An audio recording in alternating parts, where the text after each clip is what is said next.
लोकसभा निवडणुकीत बीडचे पार्सल हा मुद्दा कळीचा ठरला, पण काही असलं तरी बीडचं पार्सल झेडपीच्या अधिकाऱ्यांनी मोठी धास्तीच घेतल्याचं लक्षात येतंय। कारण सोलापूर लोकसभा निवडणुकीच्या प्रचारावेळी काँग्रेसच्या कार्यकर्त्यांनी बीडचं पार्सल परत पाठवाचा मुद्दा उचलून धरला। त्याला भाजपच्या नेत्यांनी तितक्याच ताकदीने उत्तर दिलं। काही असो, मतदानानंतर प्रचारातील हा मुद्दा लोक विसरले असले तरी झेडपीत बीडहून येणाऱ्या एका पार्सलची अधिकाऱ्यांना मोठी धास्ती असल्याचं दिसून आलंय। बुधवारी बीडहून हे पार्सल झेडपीच्या विविध भागात कुरिअर मार्फत पोहोच झालं आणि अधिकाऱ्यांना उन्हाचा कडाका उतरला असतानाही घाम फुटल्याचं दिसून आलं। झेडपी अधिकाऱ्यांना येणारं बीडचं हे पार्सल नवीन नाही, पार्सल मधून आलेल्या प्रत्येक कागदाचा 2000 प्रमाणे हिशोब करावा लागतो, असं एका कर्मचाऱ्याने सांगितल्यानं हा विषय चर्चेचा झालाय। एकाच पार्सल मधून माहिती अधिकाऱ्याचे 100 ते 150 अर्ज येतात, हे ऐकून कोणालाही खरं वाटणार नाही। पण झेडपी तसेच विविध कार्यालयात बीडहून येणारे हे पार्सल फारच डोकेदुखी असल्याचं सांगितलं जात आहे। त्यामुळे बीडच्या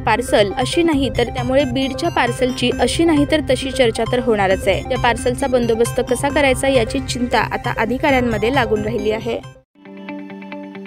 ताज्या बातम्या पाहण्यासाठी प्राईम महाराष्ट्र न्यूज चॅनलला सबस्क्राईब करा।